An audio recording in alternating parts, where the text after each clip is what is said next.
The rain lashed against the windows of the hospital that night, drumming a rhythm of urgency. The billionaire philanthropist, Edward Thorne, lay pale and unconscious beneath the soft glow of sterile lights. His once commanding voice was now silent, his breath weak. Doctors whispered words like rare condition and transplant dependency. But there was one truth that silenced the entire room. His only compatible donor was the daughter he had abandoned 15 years ago. The world knew Edward as a titan of industry, a man who built empires from dust and turned failures into fortunes. But behind the glass walls of success lay a history he never spoke of, a decision that haunted him every night. A small girl with tangled hair and tear-streaked cheeks standing at the doorway, clutching a broken doll, asking, Daddy, are you coming back? He hadn't. Now, lying between life and death, his past had come to collect its debt. In another part of the city, Amelia Carter, known in her modest neighborhood as a dedicated nurse, was finishing her shift. She had built her life around compassion, but buried deep within her heart was a wound that never healed. The father who left her and her mother when she was only 6. She had learned early that love, like promises, could vanish without warning. When a lawyer arrived at her apartment the next morning, holding an envelope embossed with the Thorne Industries seal, Amelia's hands trembled. Inside was a letter, a request, no, a plea, for her to come to the hospital.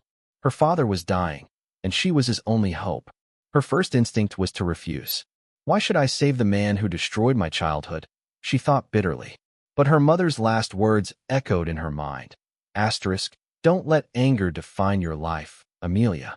Mercy is power. By the time she reached the hospital, the corridors were filled with whispers. Everyone seemed to know who she was, the lost Thorne daughter, the ghost from Edward's past. As she walked into the ICU, her heart pounded. The man on the bed looked nothing like the towering figure from her fragmented memories. His hair was silver, his frame frail. Machines breathed for him now. Dr. Reynolds, the attending physician, spoke softly. You're the only match. If we can't get your consent for the transplant within the next 24 hours, he won't make it. Amelia stared at the man who had given her life and taken her childhood. He doesn't even know I'm here, she thought. And now I'm supposed to save him? But then, his eyes flickered open. Slowly, with visible effort, Edward turned his head. When his gaze met hers, confusion gave way to recognition, and then something fragile, like remorse. His voice, faint and raspy, broke the silence. Amelia, is it really you? Tears threatened to spill, but she swallowed them down. You remember my name. That's a start. I remember everything, he whispered, his hand trembling as he tried to reach for hers. I was a coward. I chose ambition over family, pride over love, and I lost everything that mattered. For a long moment, she said nothing. The beeping of machines filled the room like a ticking clock of fate. Finally, she spoke. You didn't just lose me, Father. You lost the right to ask me for anything. A silence heavier than grief fell between them. Edward's lips trembled as he tried to speak again, but no words came. A single tear slid down the corner of his face, the first in decades. That night, Amelia sat alone in the hospital chapel. Candles flickered in the dim light, and her reflection stared back from the polished marble floor. A reflection of pain, conflict, and something deeper, humanity. As dawn crept over the horizon, she made her decision. She returned to the ICU, signed the documents, and prepared for the surgery that could save the man she swore she'd never forgive. But fate had one more twist to deliver. As she was being prepped for the procedure, a nurse rushed into the room, eyes wide with panic. Miss Carter, wait. There's been a development. Mr. Thorne's condition just changed. Amelia froze. What do you mean changed? The nurse hesitated. He woke up, and he's asking for you.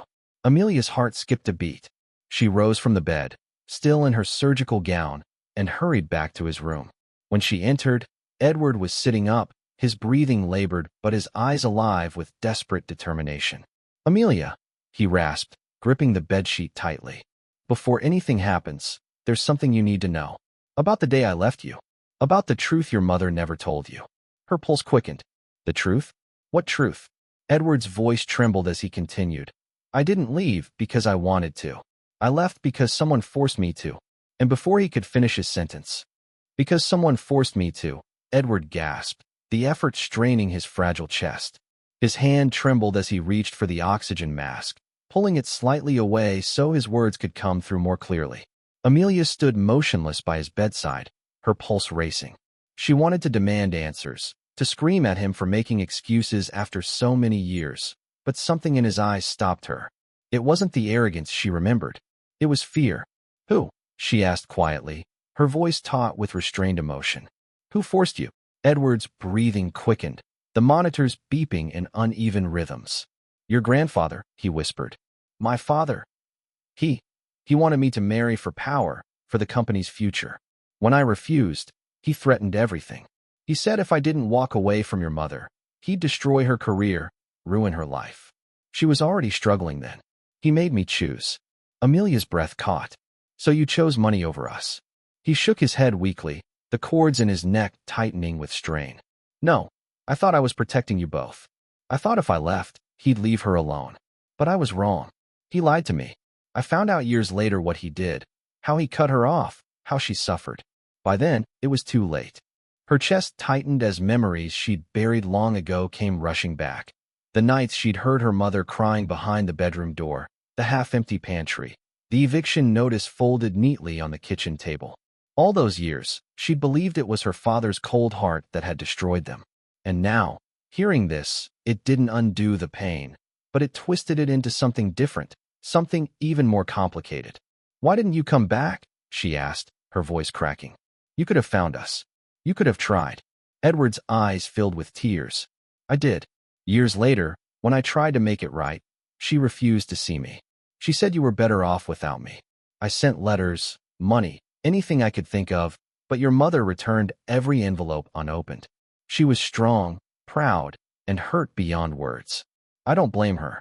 Amelia turned away, her throat thick with conflicting emotions.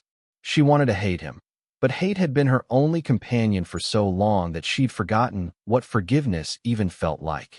Now, standing before him, she realized the lines between victim and villain weren't as clear as she once believed. Edward's hand reached for her wrist, frail but insistent. I never stopped thinking about you. Every birthday, every holiday, I'd imagine you grown up, maybe a doctor, maybe a nurse, and look at you now. His lips curved into a faint, sorrowful smile. You became everything I ever hoped for. Amelia's eyes burned with tears she didn't want to shed. You don't get to be proud of me, she whispered. You weren't there when I needed you. You weren't there when Mom got sick, when she... Her voice faltered, and she had to pause before continuing. When she died. You weren't there, Father. He closed his eyes, a tear sliding down his temple. I know, and if I could trade places with her now, I would. You have every right to hate me. But I need you to understand everything I did, even my worst mistake, came from fear. I let fear make me a coward. The monitors continued their rhythmic pulse, a fragile reminder that every second counted. The doctor entered quietly, checking the 4 and the monitor levels, but Amelia barely noticed. She was staring at her father, the man who had once been a myth in her nightmares, now human, broken, remorseful, and desperate for a fragment of redemption. Miss Carter, Dr. Reynolds said softly. We need to proceed with the surgery soon. His condition is deteriorating faster than we expected. Amelia nodded numbly. Give me a few minutes. When the doctor left, she looked at her father again. You said there's more, she murmured. You said my mother never told me something. What did you mean? Edward hesitated. His hand trembled as he gestured toward the small drawer beside the bed. There's a letter in there. It's from her. I kept it all these years. I never had the courage to send it to you. Amelia opened the drawer slowly and found a sealed envelope, yellowed with age, her mother's handwriting unmistakable. Her heart twisted painfully as she slid her thumb beneath the flap and unfolded the delicate paper. My dearest Amelia, the letter began. Asterisk, if you ever read this, it means you've found your father. I want you to know that life is never as simple as it seems. Your father made terrible mistakes, yes, but he also made sacrifices you may never fully understand. Don't let bitterness steal your kindness. You have his strength and my heart. Use them both wisely. If he ever needs you, remember what I always told you. Mercy isn't weakness. It's the highest form of power. Asterisk. Amelia's vision blurred as she read the last line. Her mother had forgiven him years ago, and she, the daughter left behind, had spent her life building walls that her mother never wanted her to build. When she looked up, Edward was staring at her, his lips trembling. "She always believed you'd find your way back," he said softly. "I just didn't think it would be like this." Amelia folded the letter carefully, holding it to her chest. "You don't deserve her forgiveness," she said quietly. But she gave it anyway. He nodded faintly. "And you?" She swallowed hard. "I don't know yet."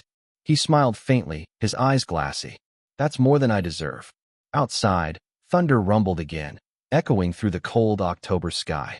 The storm had returned, as if the universe itself was reminding them that redemption always comes at a cost. Amelia stepped closer, her fingers brushing his hand. "Rest for now. I'll be here until they're ready for surgery." He looked at her hand over his and whispered, "I never thought I'd hear you say that." Hours passed in uneasy silence. Nurses moved in and out, checking vitals, adjusting drips, speaking in hushed tones. The world outside the window blurred into streaks of gray rain. Inside, Amelia sat by the bedside, watching the rise and fall of her father's chest. Each breath was a fragile thread holding his life together, and, somehow, hers too. But deep down, a strange calm began to take root. Maybe this was what her mother meant all along, that forgiveness wasn't about forgetting or excusing, but freeing oneself from the past's cruel grip. When the nurse finally came to wheel her into the prep room again, Amelia hesitated only for a second. She leaned close to Edward's ear and whispered, "I'll do it. Not for you, but for the little girl I used to be, who still deserves peace." His eyes filled with tears. He tried to speak, but emotion caught in his throat. As she was being taken away, Amelia looked back one last time. Edward was watching her, frail and grateful, his eyes heavy with both love and regret. For the first time in 15 years, there was no hatred between them, only a silent understanding that some bonds, no matter how broken, still endure. And just as she disappeared through the doors, Edward turned his gaze toward the ceiling, his lips moving soundlessly, as if confessing to someone unseen. But before he could close his eyes, the heart monitor gave a sudden, sharp spike, then a pause. And in that suspended heartbeat, the door burst open again. Amelia froze as the piercing sound of the heart monitor echoed through the sterile room. Nurses rushed past her, and the doctor's urgent voice cut through the air. "He's crashing. Get the crash cart." For a moment, the world blurred into chaos. Voices overlapping, machines beeping, and the desperate hum of medical urgency. Amelia felt her pulse quicken, her breath shallow. They had been only moments away from the transplant. Moments away from a chance to heal what years had destroyed. "Stay with me, Edward," the doctor shouted, pressing down on his chest, the rhythm of CPR filling the room. Amelia stood at the door, frozen between two worlds, the one that had been shaped by abandonment and pain, and the one that was now being rewritten by forgiveness and fate. It felt cruel, almost cosmic, that she would find her father only to lose him again. Charged to 200. The defibrillator pads pressed against Edward's chest. His body jerked with the shock, then fell limp again. Nothing. Charged to 300. Tears rolled down Amelia's cheeks as she whispered to herself, "Don't you dare give up now." Another jolt, then another, and suddenly, beep. A faint, fragile rhythm returned on the monitor. The room exhaled in relief. The doctor looked up and met Amelia's tear-filled eyes. "We've got him back for now." Hours later, as dawn broke across the horizon, the sky painted itself in soft shades of gold and pink. The storm had passed, but the air still smelled of rain and renewal. Amelia sat by Edward's bedside once more, her hand gently holding his. His face was pale, but his chest rose and fell with steady rhythm. The world outside the window seemed to hold its breath, waiting. When his eyelids fluttered open, she leaned closer. "You almost left again," she murmured, her voice trembling with exhaustion. He gave a faint smile. "I couldn't, not before I said everything I needed to." "You need to rest," she said softly. "There's no more time to rest," he whispered, his voice weak but clear. "If I don't make it through this, I want you to know, everything I have, everything I built, it's yours. But it's not the money I want you to take, Amelia. It's the name, the legacy. Rewrite it. Make it mean something good again." Amelia shook her head. "I don't want your empire. I just wanted answers. And you have them now, he said, closing his eyes briefly. But don't turn your back on what's yours because of what I did. You have my strength, Amelia. Use it to heal, not to hide. Tears slipped down her cheeks. For the first time, she wasn't angry at him, not truly. The hatred she had carried for years had dissolved into something quieter, like sorrow turned into understanding. Then fight, she said fiercely. Fight so you can say that yourself. Don't make me forgive a ghost. A fragile laugh escaped his lips, the sound dry but filled with something warm. That's my girl. The surgery that followed was long, tense, and silent. The hospital corridors seemed endless as Amelia lay in one room and Edward in another. Hours stretched like days, and when it was finally over, the doctors emerged, their faces tired but hopeful. The transplant was successful, Dr. Reynolds announced. He'll need time, but he's stable. For the first time in years, Amelia smiled through her tears. Days passed, and slowly, Edward regained his strength.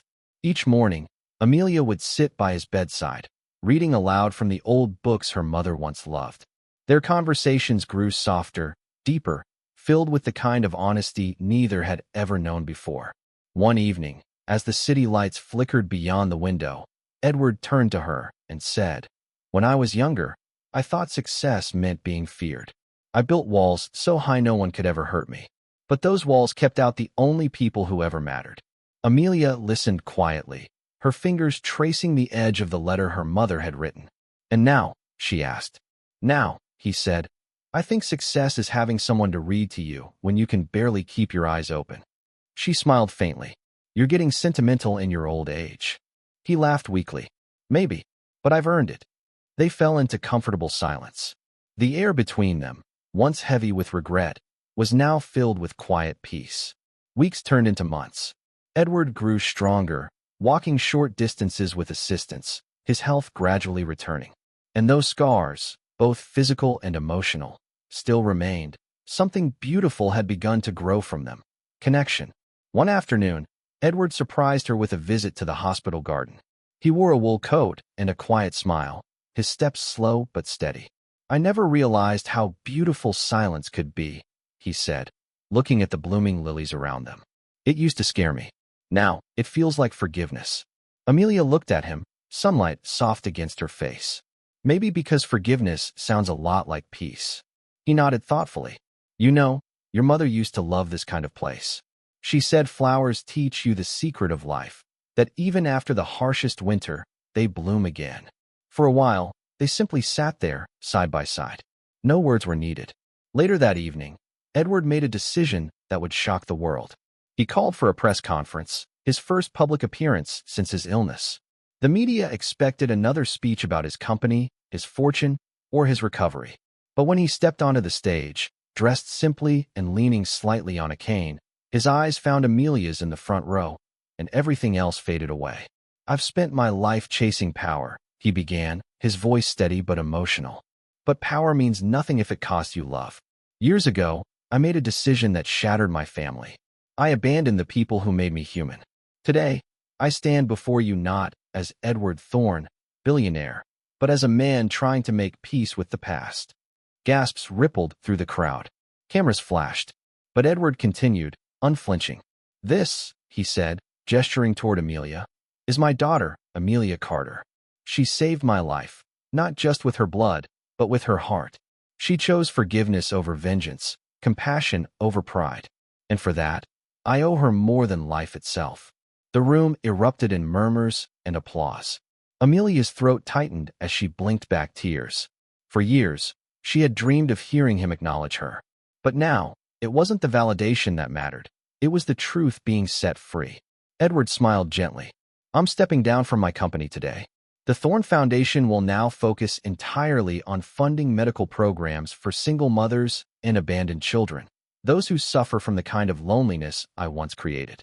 My daughter will lead it. She has the heart for it. I only had the money." The crowd stood in stunned silence for a moment before breaking into thunderous applause.